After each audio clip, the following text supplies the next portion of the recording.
रिंकी, क्या हुआ? क्या हुआ? उठो। क्या हुआ? ये लोग मिलके आपको डरा रहे हैं? कुछ नहीं होगा, आप तो बहुत स्ट्रॉन्ग गर्ल हो ना। Rinki is a brave girl.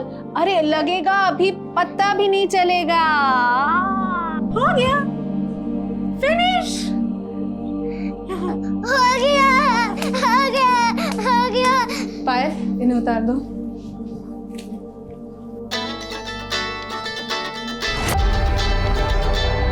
मैं तरस गई थी इसकी एक हंसी के लिए, और आपकी बातों में तो जादू है मैम। जैसे इसका दमा ठीक हो गया है, वैसे ये भी ठीक हो जाएगी, है ना रिंकी? हो जाएगी, हो जाएगी। Thank you ma'am. अगले हफ्ते फिर आना। Payal, any more appointments? No ma'am. Okay.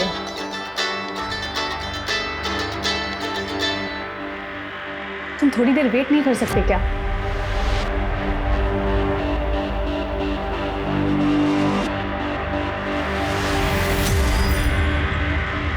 Hi doctor Revathi. Hi doctor Manish, I will see you. कहाँ जा रही हो? Come on, I will drop you. No sir, that's okay, मैं ऑटो ले लूंगी। अरे कहाँ ऑटो में जाओगी? बाहर कितना पोल्यूशन है and your skin is so sensitive. Sir, मैं घर नहीं जा रही हूँ, मैं बाहर जा रही हूँ, कोई मेरा वेट कर रहा है। So I will see you.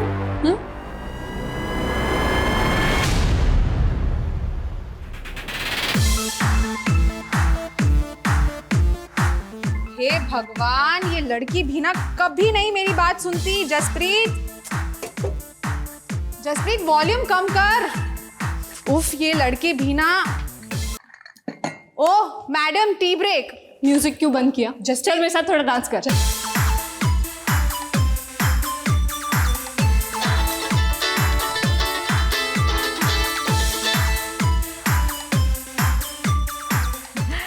Hello पापा, नमस्ते, कैसे है? इतना महंगा सामान भेजने की क्या जरूरत थी?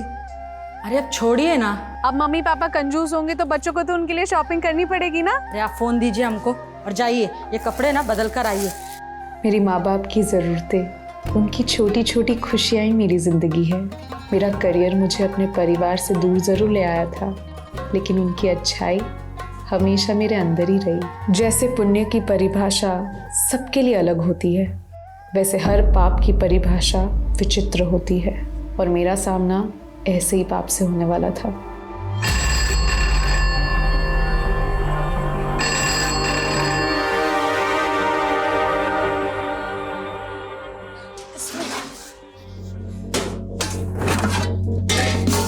अरे इसमें भी नहीं है। चूहा खा गया। तुम लोग थोड़ा थोड़ा ये खा लो, जब पापा राशन लेके आएंगे ना तब।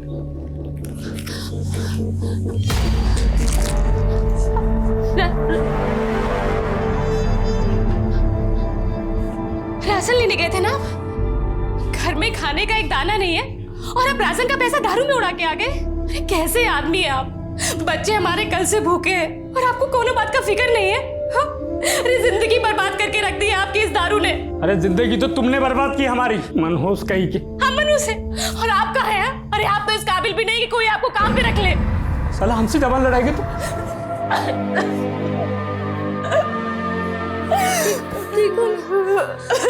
ठीक है, भूख लगा है ना, भूख लगा है। हम तुम लोग का पेट भरेंगे। रो मत, रो मत। अभी अब कुछ लेके आते तुम लोगों को खाने का। यही रहना।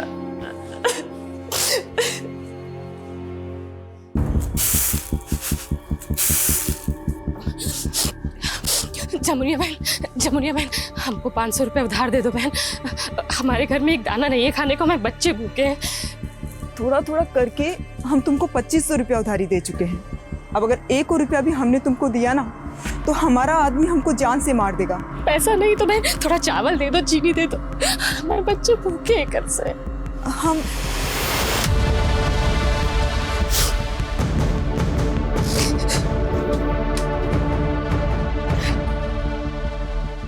कितना बार तुमको बोले हैं हम कि को चौखट पर मत खड़ा होने दिया करो, समझ में नहीं आता तुमको? देखो सरस्वती, मुफ्त में दुनिया में कुछ भी नहीं मिलता है। पैसा दोगी तभी राशन मिलेगा। भैया हम आपकी दुकान में कोई भी काम कर लेंगे भैया। हमारे बच्चे छोटे छोटे, उन्होंने कुछ नहीं खाया भैया। कल से थोड़ा राशन दे दो भैया, थोड़ा राशन दे दो। अम्मा नहीं आई अभी। अरे क्या कर रही है? खाली है वो, कुछ नहीं है उसमें। हमें बहुत भूख लगा है। भूख तो हमको भी लगा है। चिंता मत करो बच्चों, देखो कितना सारा राशन लाए हैं। आओ, दाल है, चावल है। आज हम दाल भात खाएंगे। हाँ, आज तुम लोग भरपेट दाल भात खाओगे। देखो बच्चों, अब तुम लोग बड़े हो रहे हो, तुम लोग को समझ में आ रहा होगा कि इंसान को 2 वक्त का रोटी जुटाने के लिए कितना संघर्ष करना पड़ता है। संघर्ष? ये क्या होता है मम्मी? संघर्ष का मतलब होता है सच्चाई और ईमानदारी का मेहनत। तुम लोग अपने पापा जैसे बिल्कुल मत बनना बच्चों। इतने काबिल बनना कि सच्चाई और मेहनत से अपना पेट भर सको।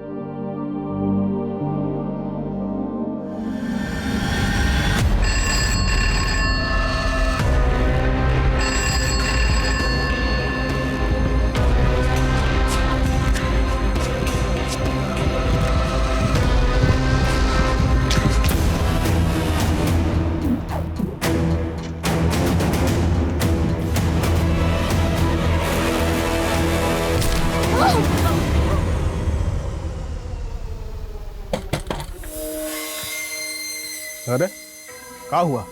अब कहाँ आई हो?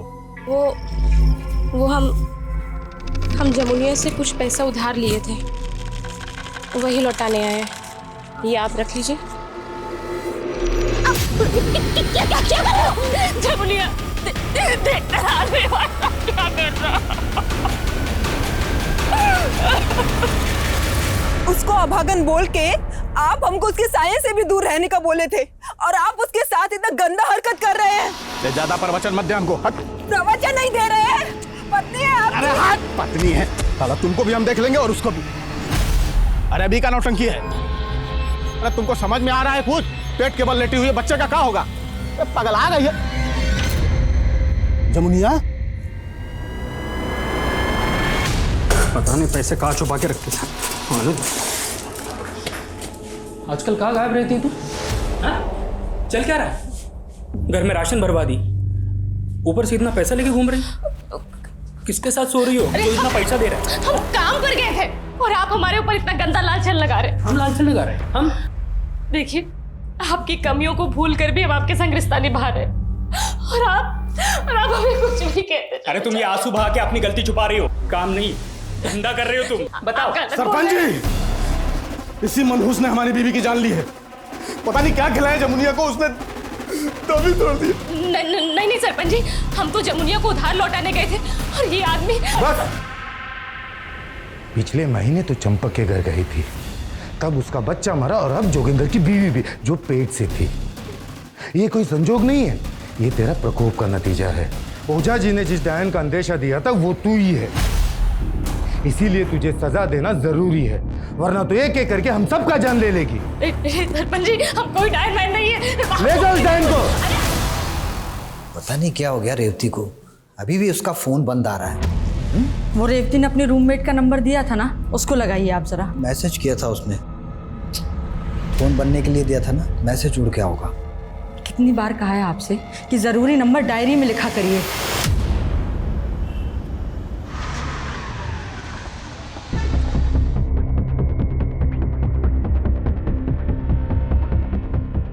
डॉक्टर रेवती 12 की शाम तक तो यही थी हॉस्पिटल में ड्यूटी पे। 13 को उन्होंने ऑफ लिया हुआ था, कल वो आने वाली थी, लेकिन ना वो कल आई और ना ही आज।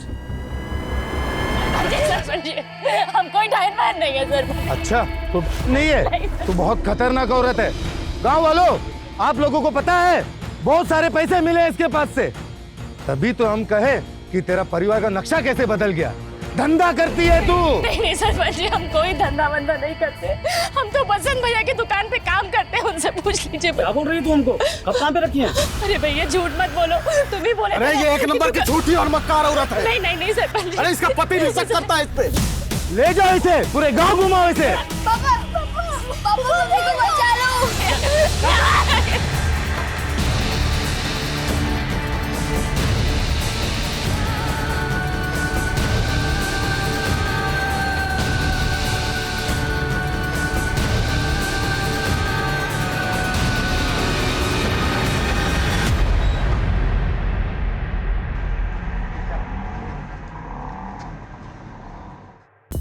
रेवती हॉस्पिटल से छुट्टी लेके गई थी, मतलब अपने मर्जी से गई होगी, आ जाएगी वापस। लेकिन साहब, रेवती का 4 दिन से फोन बंद आ रहा है। वो अपनी मर्जी से गई होती तो हम लोगों को बता के जाती। किसी लड़के वड़के के साथ चक्कर होगा और आप उस लड़के के खिलाफ होंगे, इसलिए वो भाग गई। नहीं साहब, ऐसा नहीं है। हमारी रेवती ऐसी नहीं है। आप रेवती की गुमशुदगी की रिपोर्ट लिख लीजिए बस। देखिए, आप हमें मत सिखाइए क्या लिखना है और क्या नहीं लिखना है। ऐसे केसेस रोज आते हैं यहाँ पे और आखिर में वही निकलता है, लड़का लड़की का चक्कर। शिंदे, नंबर लिहून घ्या यांचा।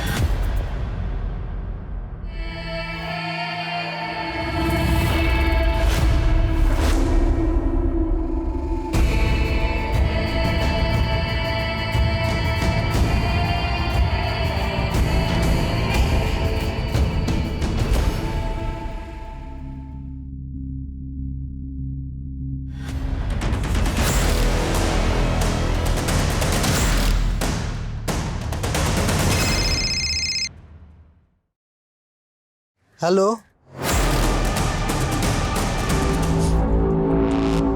सरपंच जी, पहले आपका हक है, जाइए निकालिए भड़ास।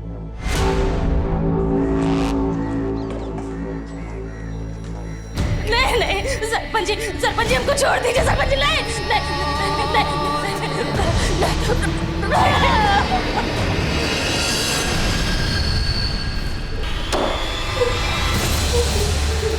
अब देख क्या है।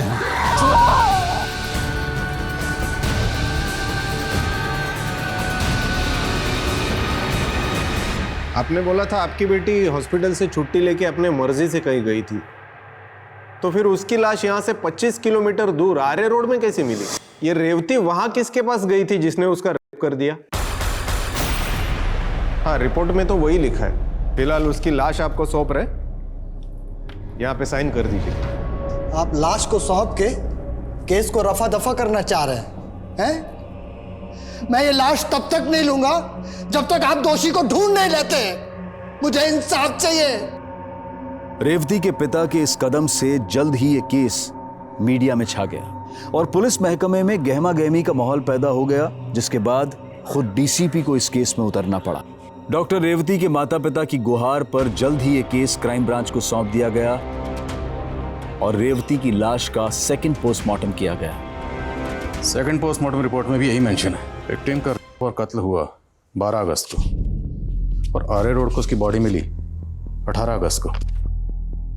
और विक्टिम की बॉडी पर कोई डीएनए नहीं मिला। सर, विक्टिम के पेरेंट्स के मुताबिक हॉस्पिटल वालों ने उन्हें बताया था कि रेवती हॉस्पिटल का सारा काम खत्म करके 12 अगस्त को वहीं से शाम को निकली थी। हॉस्पिटल से शुरू करें। विक्टिम के पेरेंट्स बाहर अपनी बेटी को इंसाफ मिलने का इंतजार कर रहे हैं। I think we should start with them. नमस्कार, बैठे रहिए। देखिए, मैं समझ सकता हूं कि आप किस तकलीफ के दौर से गुजर रहे हैं। आपने अपनी बेटी खोई और हम आपकी उसी बेटी को इंसाफ दिलाना चाहते हैं, लेकिन उसके लिए हमें आपकी मदद की जरूरत है। क्या आप लोगों को किसी पर शक है? साहब, कहने को पहले भी हमारे पास कुछ नहीं था। बस हमारी बेटी को न्याय दिला दीजिए। आपकी बेटी को इंसाफ जरूर मिलेगा, ये मेरा वादा है। लेकिन उससे पहले मैं आप लोगों से गुजारिश करना चाहता हूं कि प्लीज आप अपनी बेटी का अंतिम संस्कार कर दीजिए। इल्तिजा है।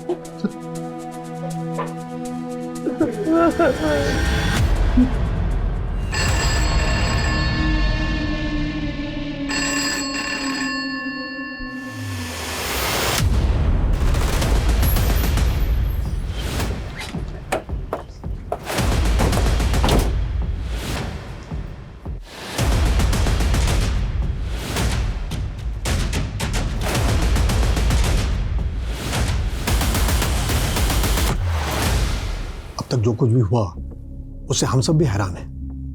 Doctor Revathi was a very bright doctor, बहुत अच्छा फ्यूचर था उसका। It's very difficult to imagine कि उसके साथ इतना कुछ हो गया। यानी प्रोफेशनल राइवलरी, कोई डिस्प्यूट, कोई झगड़ा? नेवर। वो तो हमेशा अपने काम से काम रखती थी।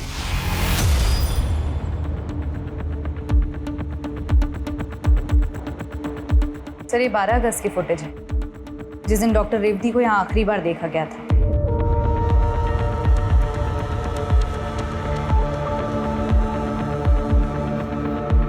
उस दिन डॉक्टर रेवती यहाँ से निकलने के बाद इस डायरेक्शन में गए। लेकिन सर उनका घर तो इस डायरेक्शन में है। वही तो जानना है कि डॉक्टर रेवती उस दिन यहाँ से फिर कहाँ गए। एक काम करो, हॉस्पिटल के बाहर का 12 अगस्त का CCTV फुटेज निकलो और रेवती के घर पे भी चेक करो। लेट्स सी क्या मिलता है। सर, उस दिन डॉक्टर रेवती को एक नर्स के साथ अपने केबिन से बात करते हुए बाहर देखा गया था। आखिरी बार डॉक्टर रेवती को उसी नर्स के साथ देखा गया।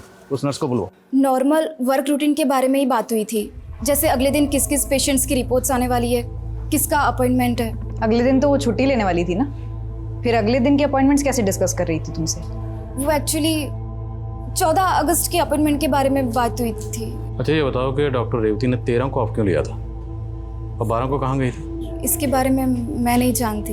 अगर तुम इस केस से रिलेटेड कुछ जानती हो और छुपा रही हो तो ये अच्छा नहीं है तुम्हारे लिए। मुझे उस दिन के रिलेटेड जो भी पता था मैंने आपको बता दिया। क्या उस दिन के अलावा कोई ऐसी बात है जो आपको बतानी चाहिए थी और आपने नहीं बताई? डॉक्टर रेवती का डॉक्टर मनीष के साथ कुछ इश्यू चल रहा था। तुम्हें तुम्हारी औकात दिखाने में, तुम्हें नीचे लाने में कोई बात नहीं। पता नहीं क्या समझती अपने आप, सीनियर जूनियर का कोई फर्क ही नहीं है। तो आपको लगता है कि डॉक्टर मनीष ने डॉक्टर रेवती के साथ? नहीं सर, मेरे कहने का ये मतलब नहीं था, पर हाँ डॉक्टर मनीष की नीयत डॉक्टर रेवती को लेकर कुछ ठीक नहीं थी। डॉक्टर मनीष कहाँ है अभी? जब रेवती के पेरेंट्स आए थे उसके बाद ही वो लीव पर चले गए।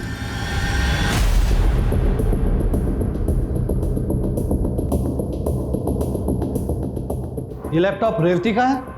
हाँ सर। जसप्रीत, रेवती के साथ हॉस्पिटल में काम करने वाले लोगों ने हमें बताया कि उसका किसी के साथ कोई इशू था। तुम तो उसकी रूममेट हो, फ्रेंड हो, कुछ बताया था उसने कभी? सर इशू का तो नहीं पता, पर वो थोड़ी परेशान सी थी। परेशान? किस तरह की परेशानी? उसे ये गिल्ट था कि उसके एक पेशेंट की जान चली गई थी। मैंने एक पेशेंट को गलत इंजेक्शन दे दिया और वो मेरे सामने, एक डॉक्टरों के भी कुछ नहीं कर पाई। जसप्रीत बेटा, उस दिन हम लोग रेवती के बारे में पूछ रहे थे तो तुमने इस बारे में कुछ बताया ही नहीं। अंकल, रेवती ने बताने से मना किया था और तभी मुझे नहीं पता था कि रेवती की मौत। आइए आइए, चलिए जल्दी चलिए जल्दी। आइए देखिए देखिए क्या हो गया। हम सुबह सुबह आके देखे थे। आइए देखिए देखिए सरपंच जी, देखिए। नहीं ये भाग गई, वो भाग गई सरपंच जी, भाग गई। तुम लोग ढूंढो, चलिए निकलिए निकलिए। सरपंच जी इधर भी नहीं है। यहाँ भी नहीं है सरपंच, वो भाग गई। अरे ढूंढो उसे, कहीं पूरे गांव पे भारी ना पड़ जाए। ढूंढो। बोले डीन साहब, अभी आप चुप क्यों? इज़न्ट इट ट्रू कि रॉन्ग मेडिसिन की वजह से आपके हॉस्पिटल में किसी पेशेंट की डेथ हुई थी?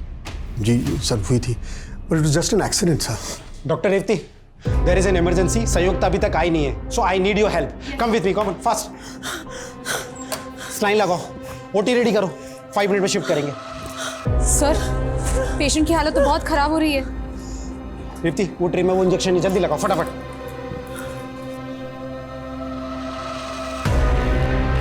संयुक्ता कहाँ थी तुम यार?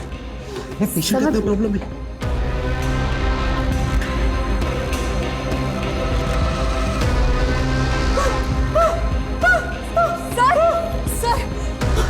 ऑक्सीजन दो रेवती जल्दी।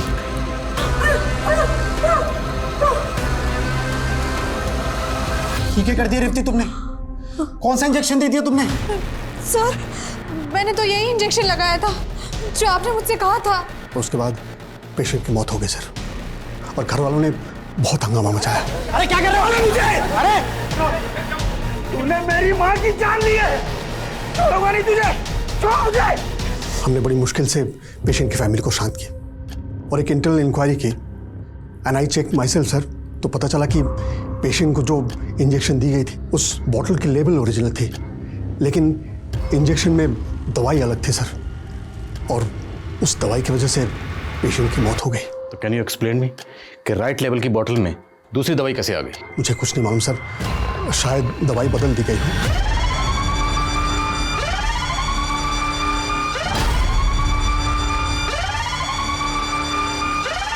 तो आपको ये तो मालूम होगा कि दवाई बदली किसने?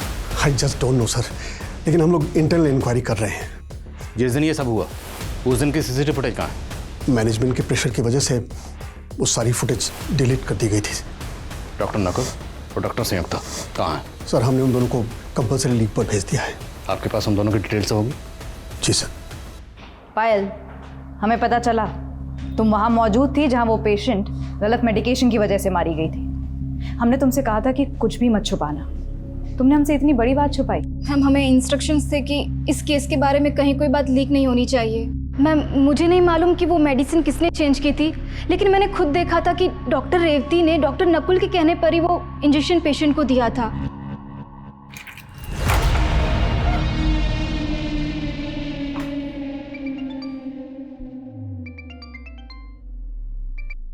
हाँ नकुल, बोलो। ये रेवती का मामला तो कुछ ज्यादा ही बढ़ता जा रहा है। आई थिंक हमें अंडरग्राउंड होना पड़ेगा। सरपंच जी, सरपंच जी, वो वहां मिल गई है, वहां पड़ी हुई है। चलो सरपंच जी, ये देखिए, हम हल्का होने जा रहे थे तभी हमने देखा यहाँ पर। देखो सरपंच जी तो मर गई। अरे ये मरी नहीं है, नहीं है, पता नहीं कब जिंदा हो जाएगी। इसके शरीर की ऐसी हालत करो कि ये फिर से अपने शरीर में ना घुस पाए। उठाओ पत्थर, पत्थर उठाओ। जैसे ही कुछ पता चले मुझे तुरंत अपडेट करो। सर, डॉक्टर नकुल और डॉक्टर संयुक्ता दोनों गायब हैं। दोनों के नंबर्स भी बंद आ रहे हैं। हालांकि मैंने दोनों के नंबर सर्वेलेंस पे डाल दिए हैं, पर जिस तरीके से ये दोनों अंडरग्राउंड हुए, ऐसा लगता है कि रेवती के मर्डर केस से इनका जरूर कोई लेना देना है। और डी नित्यानंद ने बताया था कि पेशेंट की मौत इंजेक्शन की डोज बदलने की वजह से हुई।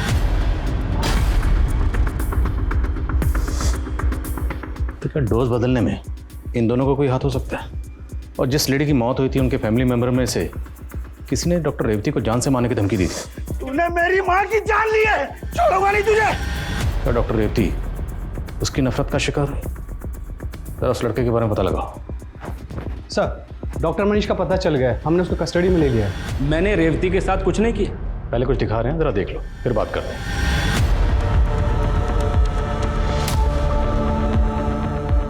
ये कौन है? 12 अगस्त को जिस वक्त जिस डायरेक्शन में रेवती गई, उस वक्त उसी डायरेक्शन में तुम उसके पीछे गए, क्यों? सर, अगर रेवती का और मेरा एग्जिट टाइम सेम है और जिस डायरेक्शन में वो गई मैं भी उसी डायरेक्शन में गया, तो मैं कल्प्रिट हो गया। सर, रेवती के मर्डर से मेरा कुछ लेना देना नहीं है। Please believe me. Sir, Revathi के कॉल रिकॉर्ड में एक आनंद नाम के लड़के का नंबर मिला है जो इंदौर के एड्रेस पर रजिस्टर्ड है। सर, 12 अगस्त को आनंद का फोन भी शिवाजी नगर में एक्टिव था, जहां रेवती का फोन बंद हुआ था। इंदौर? रेवती भी इंदौर की रहने वाली थी।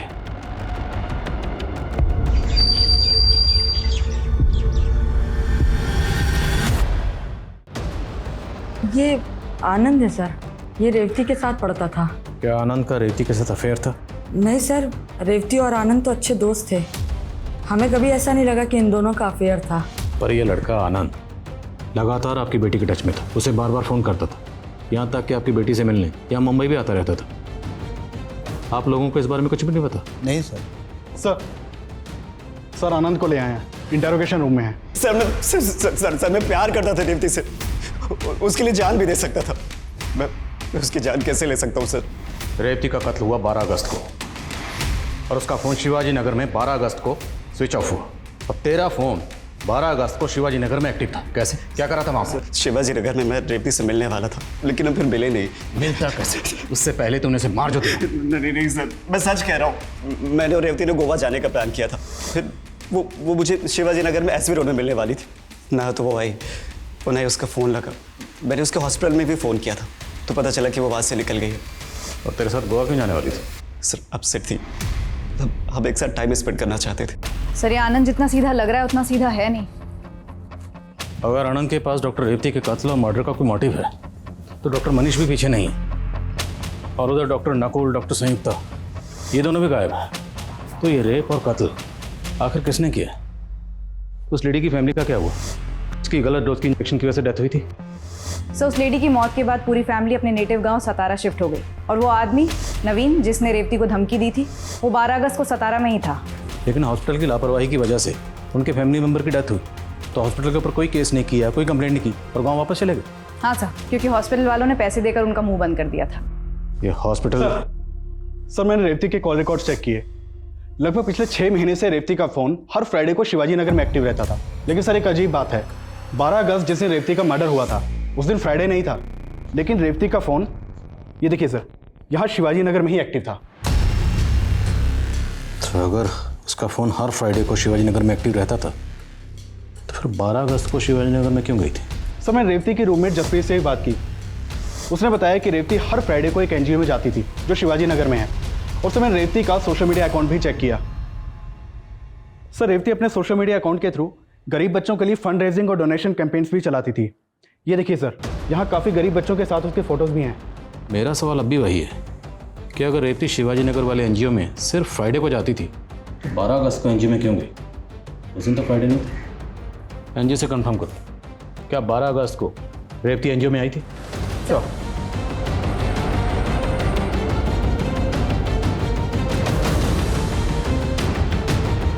ये बात सच है मैडम कि रेवती यहाँ बच्चों के साथ वक्त बिताने आती थी, लेकिन 12 अगस्त को संडे था, वो उस दिन यहाँ नहीं आई थी। तो फिर वो इस एरिया में और कहाँ जा सकती है? क्या आपको कोई आइडिया है आसपास कोई ऐसी जगह जहाँ वो आती जाती हो? नहीं, इस बारे में तो मुझे कुछ नहीं मालूम, लेकिन हाँ 10 अगस्त को वो यहाँ आई थी। बाय बच्चों, bye, see you guys, bye bye bye. और वो अपनी एक डायरी यहाँ भूल गई थी। मैंने सोचा नेक्स्ट फ्राइडे आएगी तो उसे दे दूंगी, लेकिन उसके पास से उसका फोन ही बंद आ रहा है। वो डायरी आप हमें दे दीजिए। जी सर, डायरी देखकर लगता है रेवती रोजाना डायरी लिखती थी। 9 अगस्त तक की एंट्रीज उसमें हैं।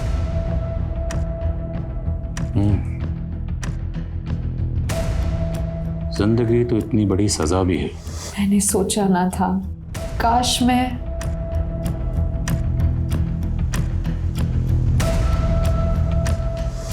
तो कुछ फलसफा सा लिखा हुआ, जो लिखा गया है वो अधूरा है और लिखने के बाद काटा गया। आखिर इन अल्फाजों का राज क्या है? क्या इस डायरी का रेवती के कत्ल और मर्डर से कोई ताल्लुक हो सकता है? अगर रेवती रोजाना डायरी लिखती थी तो शायद इसमें उस दिन का भी जिक्र होगा जिस दिन गलत डोज की वजह से उस लेडी की मौत हुई थी। डेट क्या थी? 14 जुलाई।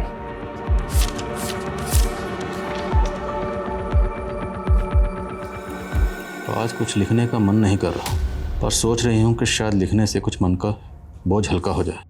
मेरे मन से ये ख्याल जा ही नहीं रहा है कि मेरे हाथों एक मासूम औरत की जान चली गई, लेकिन इसकी दोषी मैं नहीं हूँ।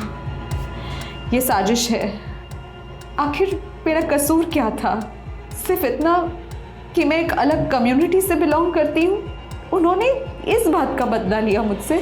अरे वाह, एक और प्रमोशन। ऐसा क्या जादू कर दिया तुमने मैनेजमेंट पे जो तुम पे इतना मेहरबान हो रहा है? हाँ? ये कोई जादू नहीं है, मेरी काबिलियत है, मेरा डेडिकेशन है।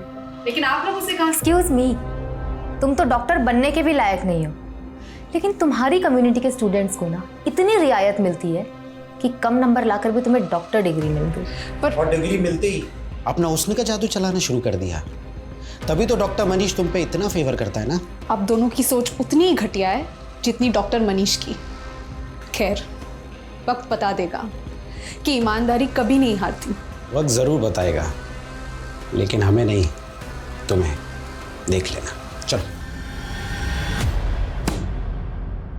इस डायरी में तो इस बात का जिक्र है कि इंजेक्शन की डोज डॉक्टर नकुल और डॉक्टर संयुक्ता ने बदली थी।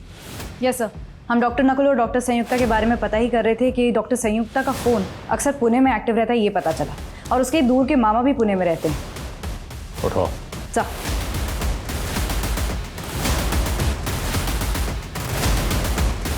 डॉक्टर संयुक्ता, तुमने और डॉक्टर नकुल ने मिलकर किस बात का बदला लिया डॉक्टर रेवती से? ऐसी भी क्या नफरत थी तुम दोनों को उससे? नफरत तो थी सर, लेकिन हमने उसको नहीं मारा। सर, उसने कम नंबर लाकर कोटा से एडमिशन ले लिया और फिर वो हमसे आगे निकल रही थी। बस इसी नफरत में नकुल उसको फंसाना चाहता था। मैं इसमें बिल्कुल इन्वॉल्व नहीं हूँ सर। तो वह दवाई नकुल ने बदली थी? क्या कर रहे हो नकुल?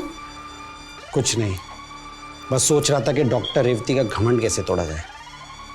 मतलब? लेकिन जब वो हादसा हुआ तो मुझे रियलाइज़ हो गया कि वो दवाई नकुल ने ही बदली थी। मैं इसमें इन्वॉल्व नहीं हूँ सर। डॉक्टर नकुल इस वक्त कहाँ है? 2 महीने से ऊपर गुजर गया आदिल। इस केस में आखिर चल क्या रहा है? सर, हम डॉक्टर रेवती से जुड़े हर एंगल की तहकीकात कर रहे हैं, बट एज ऑफ नाउ हमें कोई स्ट्रॉन्ग एविडेंस नहीं मिला है। पहले हमें लग रहा था कि डॉक्टर नकुल का इस केस से स्ट्रॉन्ग कनेक्शन होगा, इसलिए उसे जयपुर एयरपोर्ट से अरेस्ट भी किया गया। हालांकि वो ये तो मानता है कि इंजेक्शन की दवा उसने बदली थी, पर सर डॉक्टर नकुल का डॉक्टर रेवती के रेप और मर्डर से कोई कनेक्शन नहीं मिला। सब कुछ बहुत प्लानिंग के साथ किया गया है सर। ऐसा लग रहा है जैसे क्रिमिनल ने हमारे लिए कोई क्लू नहीं छोड़ा। देखो, मैं लोकल पुलिस से शिवाजी नगर एरिया का क्राइम डाटा एनालाइज कर रहा था। इनकी रिपोर्ट काफ़ी सरप्राइजिंग है। I think you should have a look at it once. Sure sir. Jai Hind.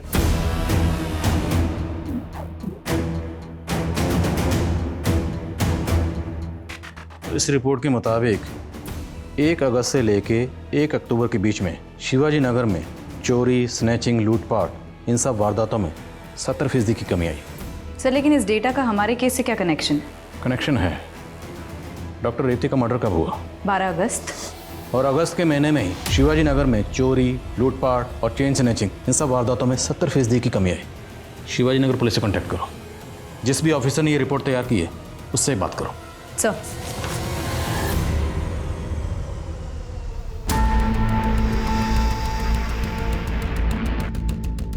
जैसी रिपोर्ट आती है मुझे अपडेट करो। सर, मेरी शिवाजी नगर पुलिस से बात हुई। उनका एक ऑब्जर्वेशन है, शिवाजी नगर में एक सिग्नल के पास कई भिखारी बैठते थे जो अगस्त महीने की शुरुआत से ही गायब है। लोकल पुलिस को लगता है कि इन क्राइम्स में उन लोगों का हाथ हो सकता है। और अगस्त में डॉक्टर रेवती का कत्ल और रेप हुआ तो मुमकिन है ये सारे इसलिए अंडरग्राउंड हुए होंगे कि कहीं पुलिस इन्हें डॉक्टर रेवती के केस में अंदर न कर दे। या ये भी मुमकिन है कि इन्हीं में से किसी ने डॉक्टर रेवती का कत्ल और मर्डर किया। तुमने डॉक्टर रेवती के सोशल मीडिया अकाउंट से उसकी कुछ पिक्चर कैप्चर की थी। जी सर। उन सारे बच्चों को आइडेंटिफाई करो और सबसे बात करो। सर, रेवती के साथ एनजीओ के जिन बच्चों की फोटोज हैं उन सभी से पूछताछ की, लेकिन कोई इन्फॉर्मेशन नहीं मिली। एक फोटो ऐसी है जिसमें रेवती के साथ जो लड़की है जो एनजीओ की नहीं है। अगर ये बच्ची एनजीओ की नहीं है तो कौन है? देखने में किसी गरीब घर की लगती है। शिवाजी नगर सिग्नल के आसपास लोगों से पूछो और पता लगाओ ये बच्ची कौन है। सर।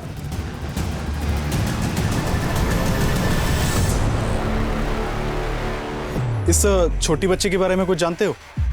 साहब, इस बच्ची को तो मैंने कई बार देखा है।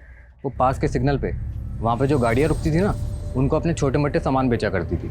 ये बता सकते हो कि बच्ची अभी कहाँ मिलेगी? साहब, इतना तो नहीं पता, लेकिन हाँ, इस बच्ची का एक बड़ा भाई भी है जो कि जड़ी बूटियाँ बेचा करता था एक वैन में। और इसका और इसके बड़े भाई का काफ़ी दिनों से कोई अता पता नहीं। इस बच्ची और इसके भाई के बारे में कुछ और जानते हो? साहब, इतना तो नहीं पता, लेकिन हाँ, इतना बता सकता हूँ कि ये झारखंड के रहने वाले हैं, फूलपुर गाँव के।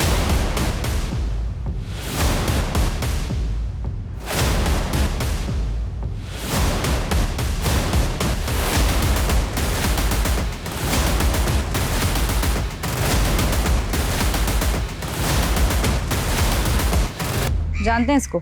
मैम, ये तो हमारे गांव की रानी जैसी दिखती है। हमारे गांव में रहती थी। घर कहाँ है इसका?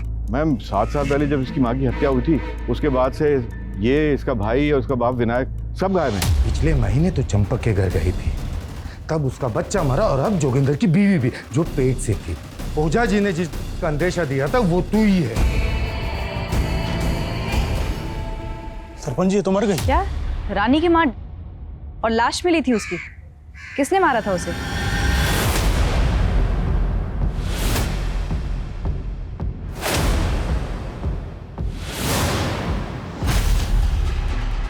देखिए साहब, इस बच्ची के बारे में तो हमें नहीं पता।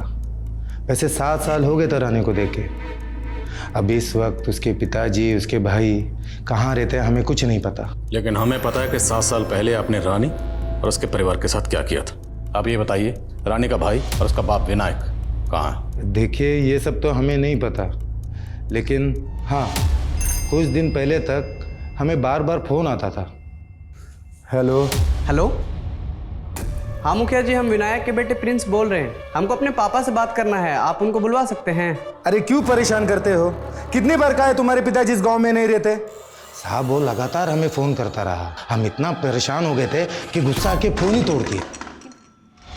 जिस नंबर से आपको बार बार फोन आ रहा था वो नंबर दीजिए। क्या है ना, पुराना फोन था तो सामने वाले का नंबर नहीं आता है। वो फोन कब आया था, किस दिन आया था, कितने बजे आया था, ये तो याद होगा ना आपको? सर, सरपंच को जिन जिन डेट्स पर रानी के भाई का फोन आया था उनमें से मैंने 3 नंबर्स आइडेंटिफाई किए हैं जो शायद रानी के भाई के हों। थाने बुला लूं तीनों को? No, don't call. अगर इन तीनों में से कोई भी इस जुर्म से कनेक्टेड हुआ तो अलर्ट हो जाएगा, फरार होने के पूरे चांसेस हैं। चूहे का अगर उसके बिल से बाहर निकालना है तो उसे रोटी का टुकड़ा डालना होगा। डालो टुकड़ा। हेलो सर, मैं इजी लॉटरी से बोल रही हूँ। आपका नंबर एक लकी ड्रॉ में सिलेक्ट हुआ है, कॉन्ग्रेचुलेशंस। आपको 50,000 तक के गिफ्ट दिए जाएंगे। वो गिफ्ट हम खुद आप तक पहुँचाएंगे। आप अपना एड्रेस दीजिए प्लीज़। हाँ हाँ ठीक ठीक, आप पता लिखिए। 25।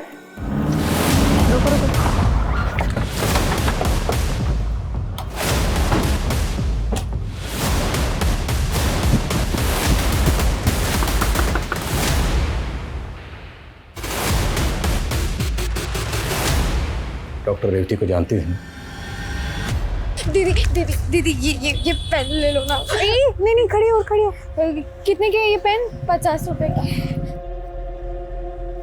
ये ले 100 रख, और ये पेन भी तू रख, ठीक है? तूने कुछ खाया? वो बहुत अच्छी थी, हमेशा दूसरों की मदद करती थी। अच्छा ये बताओ, तुम्हारे मम्मी पापा कहाँ हैं? मेरी माँ नहीं है, वो मर गई। मेरी बहन से बहुत प्यार करती थी, हमेशा इसके बारे में ज़्यादा जानने की कोशिश करती थी। डॉक्टर रेवती तुम दोनों से पूरी हमदर्दी रखती थी, इनफैक्ट तुमसे तो बहुत प्यार करती थी। तो डॉक्टर रेवती के इस प्यार से, इस हमदर्दी से किसी को क्या प्रॉब्लम थी? हमदर्दी दिखाती थी, यही प्रॉब्लम थी। यही हमको अच्छा नहीं लगता था। मतलब? दीदी दीदी मेरी सहेली बहुत बीमार है, हमें आपकी मदद चाहिए। उसको अस्पताल लेकर जाना पड़ेगा। मैं गाड़ी लेके आई हूँ आपको लेने के लिए। आप जल्दी चलिए ना, वो बहुत बीमार है उसको। ठीक है चलो चलो।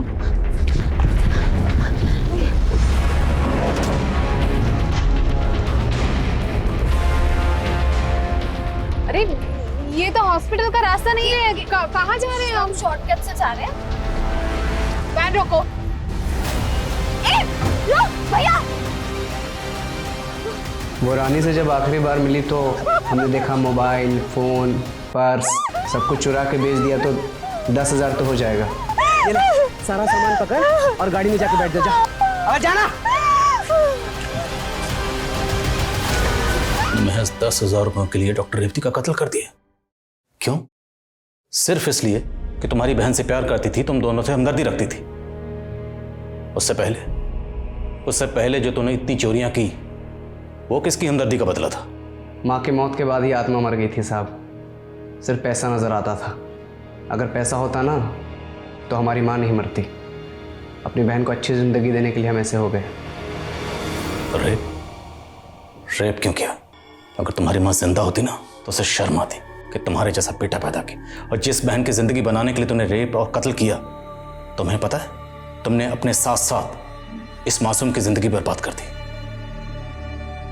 रेवती एक ब्राइट डॉक्टर थी, लेकिन सिर्फ कुछ पैसों के लालच में उसकी हत्या कर दी गई, जिससे उसके माता पिता समेत सब लोग सकते में हैं। रानी और प्रिंस के बयान के मुताबिक उनकी मां सरस्वती को जोगिंदर, सरपंच अजीत और बाकी गांव वालों ने पत्थर मार मार कर मार दिया था। इस खबर के बाहर आने के बाद वहां के डीएम ने जांच के आदेश दिए और 7 साल पुराने इस केस में दोबारा से इन्वेस्टिगेशन शुरू हुई। उम्मीद है कि सरस्वती के दोषियों को सजा मिलेगी, लेकिन हमें यह भी सोचना होगा कि रानी और प्रिंस जैसे नाबालिग बच्चे इतने कठोर क्यों बन गए कि उन्हें इस हत्या का जरा भी मलाल नहीं। अब मैं अनूप सोनी आपसे विदा लेता हूं, फिर मुलाकात होगी क्राइम पेट्रोल सतर्क में एक और नए केस के साथ। तब तक अपना और अपने परिवार का ख्याल रखें, सतर्क रहें, सुरक्षित रहें और देखते रहें क्राइम पेट्रोल सतर्क। जय हिंद।